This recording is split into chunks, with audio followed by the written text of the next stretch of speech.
Assalamualaikum warahmatullahi wabarakatuh. Alhamdulillahi rabbil alamin.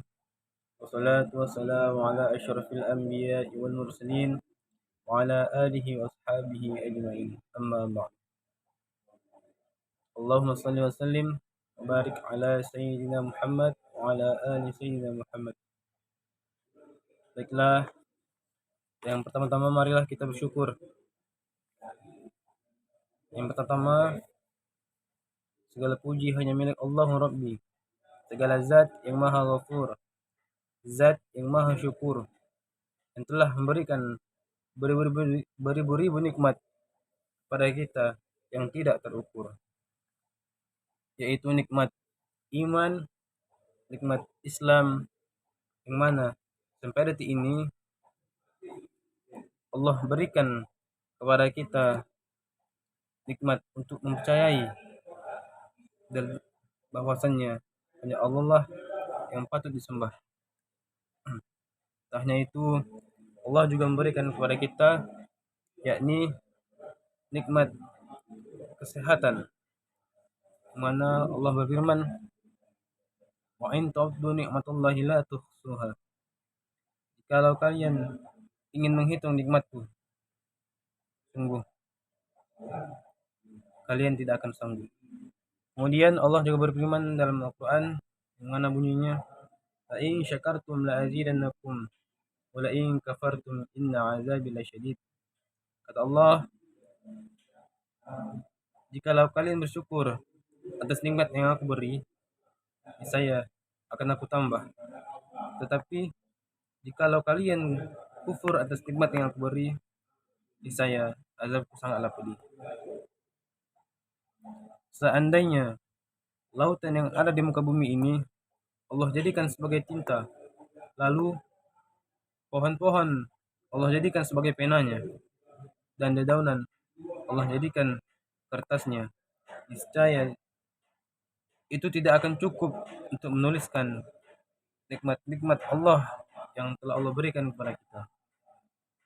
Kemudian salawat serta salam semoga selalu tercurahkan, kita limpahkan pada Nabi kita, yakni Nabi Muhammad SAW, seorang Nabi yang lahirnya saja membuat guncang alam semesta, membuat heboh para malaikat, yang kalau bukan karenanya tidak akan Allah ciptakan alam semesta ini. Siapakah dia? Tidak lain dan tidak bukan, yakni Nabi Muhammad SAW. Semoga keluarganya, sahabatnya, dan kita selaku umatnya yang mengikuti sunnah-sunnahnya mendapatkan syafaatnya di yaumil akhir kelak. Amin ya rabbal alamin. Baiklah, sebelumnya perkenalkan, nama saya Renda Prasetyo, NIM 21140201 dari Prodi Pendidikan Bahasa Arab. Sini saya akan menjelaskan tafsiran tentang surah An-Nahl ayat 103 sampai dengan 105. Sebelum kita masuk ke pembahasan tentang tafsiran surah tersebut, saya akan membacakan ayatnya terlebih dahulu.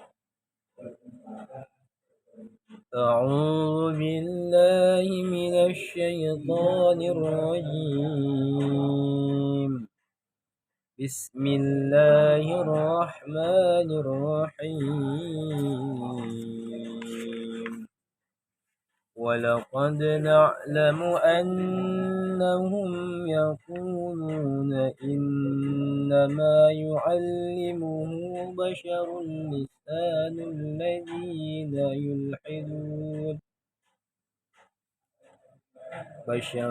لسان الذي يلحدون إليه أعجمي وهذا لسان عربي مبين.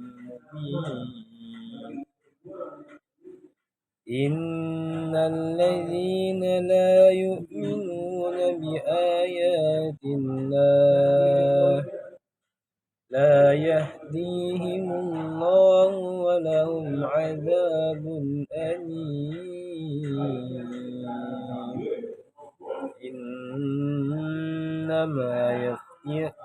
إنما يفتري الكذب الذين لا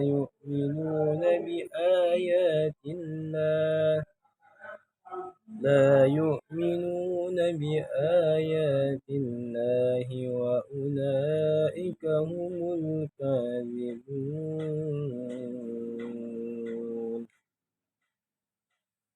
Itulah tadi ayat surah An-Nahl ayat 103 sampai ayat 105. وَلَقَدْ نَعْلَمُ أَنَّهُمْ يَقُولُونَ إِنَّمَا يُعَلِّمُهُ بَشَرٌ لِسَانُ الَّذِي يُلْحِدُونَ إِلَيْهِ أَعْجَمِيٌّ وَهَذَا لِسَانٌ عَرَبِيٌّ مُبِينٌ. Dan sesungguhnya kami mengetahui bahwa mereka berkata, sesungguhnya Al-Quran itu diajarkan oleh seorang manusia kepadanya, yakni Muhammad, padahal bahasa orang yang mereka tundukkan Muhammad belajar kepadanya bahasa Ayam, sedangkan Al-Quran adalah dalam bahasa Arab yang terang. Allah Subhanahu wa Ta'ala menyebutkan tentang kedustaan, buat-buatan, dan kebohongan orang-orang musyrik dalam tuduhan mereka terhadap Nabi Sallallahu Alaihi Wasallam, bahwa sesungguhnya Al-Quran yang dibacakan oleh Nabi Muhammad Sallallahu Alaihi Wasallam kepada mereka tiada lain diajarkan oleh seorang manusia kepadanya.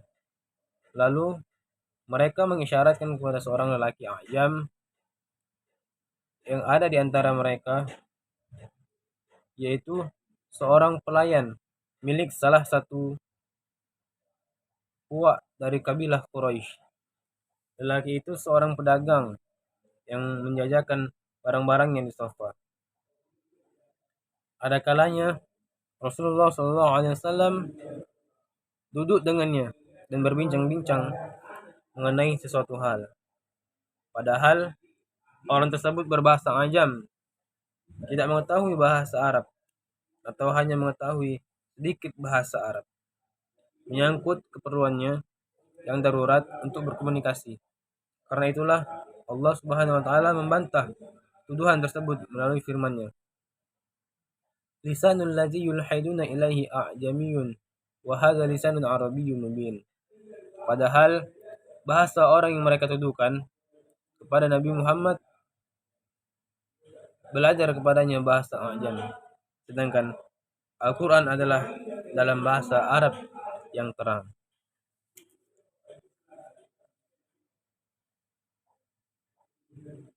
Dengan kata lain, mana mungkin Al-Quran yang bahasanya sangat fasih, berpara masastra sangat tinggi, dan mengandung makna-makna yang sempurna lagi mencakup segalanya, yang menjadikannya jauh lebih sempurna dari pada makna-makna yang terkandung di dalam semua kitab yang diturunkan kepada kaum Bani Israel, merupakan buah dari pelajaran yang diterimanya. Dan mana mungkin dia belajar dari seorang Azam, sedangkan orang Azam ini orang non-Arab. Jelas hal ini tidak akan dikatakan oleh seorang yang berakal. Muhammad Ibnu Ishaq di dalam kitab As-Sirah mengatakan, dahulu Rasulullah SAW menurut berita yang sampai kepadaku sering duduk di marwah, di tenda, seorang budak beragama Nasrani bernama Jabar. Dia adalah seorang budak milik seorang Bani Banil Hadrami. Maka Allah menurunkan firman-Nya, dan sesungguhnya kami mengetahui bahwa mereka berkata, sesungguhnya Al-Quran itu diajarkan oleh seorang manusia kepadanya.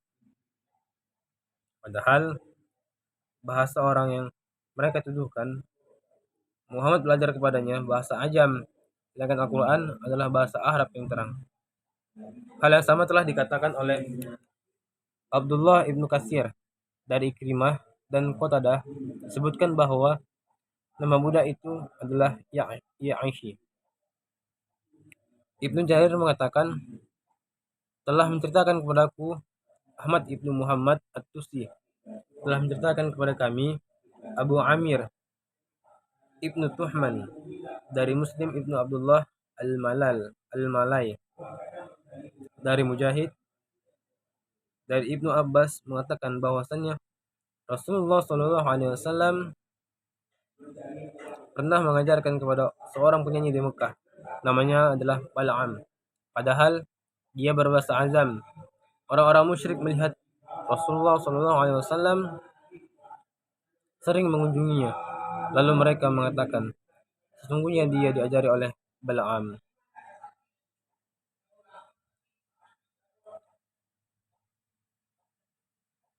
Az-Zuhri telah meriwayatkan dari Sa'id Ibnul Musayyab yang mengatakan bahwa orang yang melancarkan tuduhan ini adalah seorang laki-laki dari kalangan kaum musyrik yang pernah bertugas menjadi guru tulis wahyu bagi Rasulullah SAW, tetapi dia murtad sudah masuk Islam. Lalu dia melancarkan tuduhan ini. Semoga Allah melaknatnya. Itulah tadi ayat 103. Kemudian selanjutnya kita masuk ke ayat 104 yang mana bunyinya innal ladzina la yu'minuna bi ayatillah la yahdihimullahu wa lahum azabun alim. Sesungguhnya orang-orang yang tidak beriman kepada ayat-ayat Allah tidak akan memberikan petunjuk kepada mereka dan bagi mereka azab yang pedih. Innama yaftaril kadzibal ladzina la yu'minuna bi ayatillah wa ulaika humul kadzibun. Sesungguhnya yang mengada-ngadakan kebohongan hanyalah orang-orang yang telah beriman, orang-orang yang tidak beriman kepada ayat-ayat Allah. Dan mereka itulah orang-orang pendusta. Allah Subhanahu wa taala menyebutkan bahwa Dia tidak akan memberi petunjuk kepada orang-orang yang berpaling dan mengingatnya dan berpura-pura tidak tahu terhadap apa yang Dia turunkan kepada Rasulnya, serta tidak ada niat di dalam dirinya untuk beriman kepada apa-apa yang disampaikan oleh Rasulnya dari sisinya. Manusia yang berkarakter seperti ini tidak akan diberi petunjuk oleh Allah Subhanahu wa taala untuk beriman kepada ayat-ayatnya dan apa yang disampaikan oleh Rasul-Rasulnya di dunia. Dan bagi mereka di akhirat nanti akan ada azab yang pedih lagi sangat menyakitkan. Kemudian Allah Subhanahu wa taala menyebutkan bahwa Rasulullah Shallallahu alaihi wasallam bukanlah orang yang mengada-ngada, bukan pula pendusta, bahkan sebaliknya. Hanyalah makhluk yang jahatlah yang berani membuat kedustaan terhadap Allah dan Rasulnya.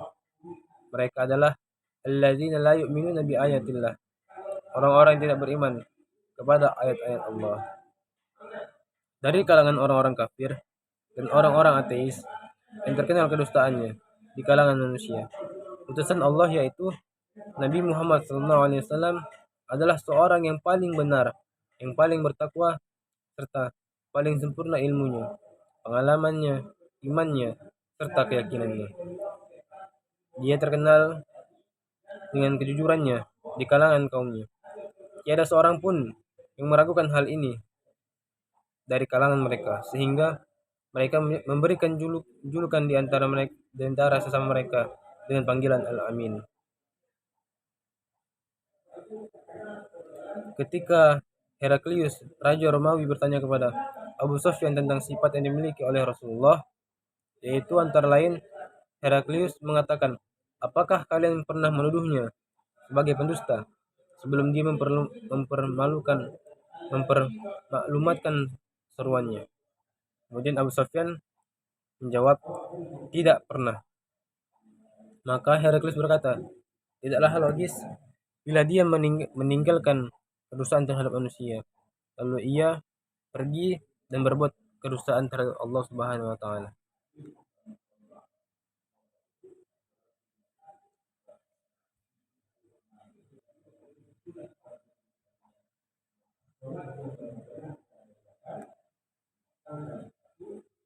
Dalam ayat ini Allah Subhanahu wa taala menegaskan bahwa tanpa iman kepada Allah Subhanahu wa taala dan Al-Qur'an sebagai wahyunya, seorang tidak akan dapat petunjuk kepada kebenaran yang hakiki yang melepaskan dia dari azab. Orang-orang yang mengatakan bahwa Al-Qur'an adalah buatan manusia atau dongeng-dongeng zaman kuno, tentu jauh dari hidayah Allah dan tidak akan mendapat jalan kebenaran. Al-Quran yang seharusnya menjadi penuntun ditinggalkannya sehingga mereka menjadi sesat. Oleh karena itu, mereka mudah terjerumus ke dalam kejahatan sehingga jiwanya menjadi kotor dan tertutup oleh noda-noda dosa. Mereka itu pasti sengsara dan tersisa di dunia dan di akhirat. Dikatakan bahwa seseorang mengajarkan Al-Quran kepada Nabi Muhammad.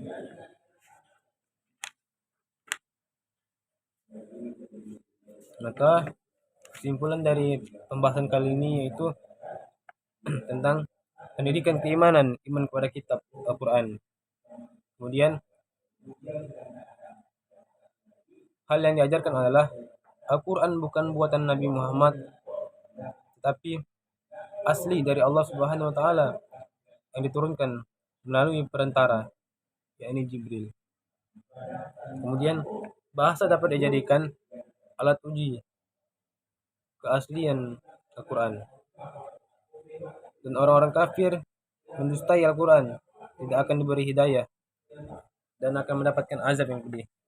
Kemudian baiklah, mungkin sampai sini pembahasan kita tentang Quran surah An-Nahl ayat 103 sampai 105. Apabila ada kesalahan saya mohon maaf. Billahi taufiq wal hidayah. Assalamualaikum warahmatullahi wabarakatuh.